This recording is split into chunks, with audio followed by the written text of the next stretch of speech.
Hey guys, today I'm going to be reviewing the BOB57 drone from iFlight. I'm going to be going over some key features and why this could be a good option if you're moving away from the DJI Avata 2, looking to upgrade to some cool cinematic flying using a real FPV drone.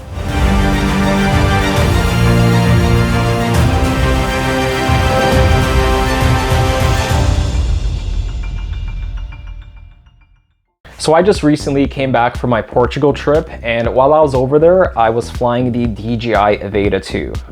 Really fun drone to fly if you're just starting out. However, some problems I encountered was its ability to handle high wind velocities. In fact, a lot of the footage that I shot, even in the areas where there was lots of windmills, lots of winds up in the mountain areas, this drone was just struggling so much. Funny enough, I kind of winged it, and a lot of the shots that I was able to catch, the wind was actually carrying this drone. Almost lost it a few times. So coming out of that experience, I was starting to look into real FPV drones. This decision came a little bit sooner than expected, as I have been flying the DJI Avata too long. Yeah, I was just doing some research, and I've been following Ellis for quite some time. He makes awesome videos, cinematic footage, something that I'm looking to get more into. And yeah, he collaborated with iFlight to create this drone, and it's been an amazing experience so far. And yeah, just able to handle the winds, but you know, a lot better, obviously a lot more power, a little bit of a learning curve, but it's just been an amazing experience flying this thing so far.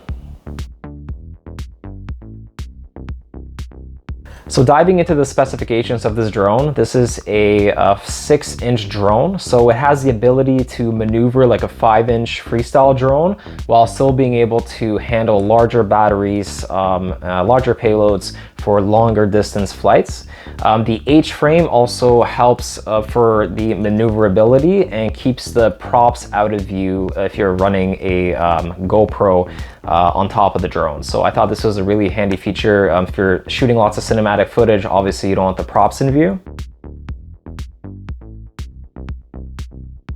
So when it comes to flight time with this drone, it all will obviously depend on what kind of battery you're running. So I ordered a 3,300 milliamp and a 4,000 milliamp battery. For the 3,300, I was able to get about 8 to 9 minutes of flight time flying the drone aggressively.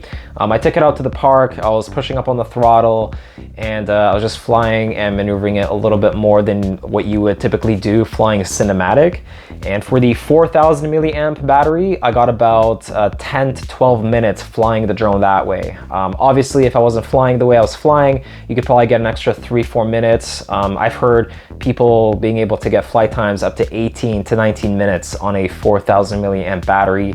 Obviously, conditions will be a factor if you're getting wind, the weight of the battery, if you're running a GoPro versus like an Action, DJI Action, which is a little bit lighter from what I hear. It'll all give you a different result. But so far, the flight time with this thing, I'm really impressed. It's equivalent, if not better, depending on, again, the conditions and the kind of battery using compared to DJI Avata 2. For my radio controller, I decided to go with the TBS Tango 2. I do have a Crossfire receiver installed on my drone.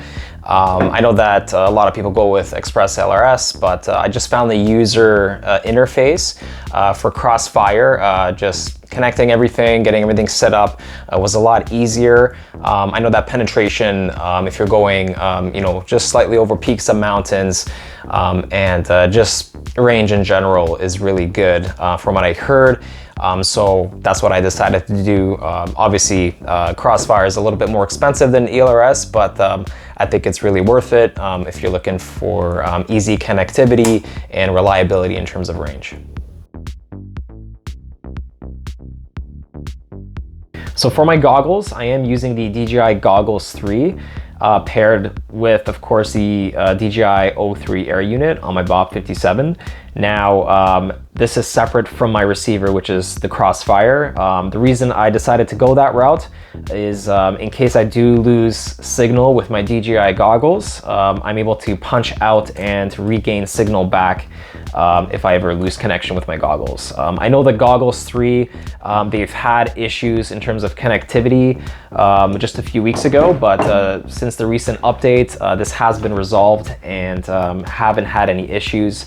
Get to see everything in HD. I'm happy that they resolved the issue just because I was gonna go grab the DJI Goggles 2 after finding out people's drones were falling out of the sky due to loss of signal.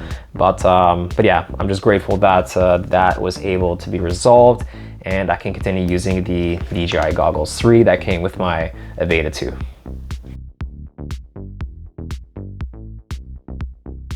So if you're currently flying the DJI Avata 2 in full acro manual mode and are looking to upgrade to something with a little bit more punch, or struggling maybe with wind velocities flying your Avata 2 if you're traveling a lot, I think the BOB57 is a great option. Of course, there's a little bit of a learning curve, learning beta flight, learning to connect everything, but it's a great drone. It already comes tuned.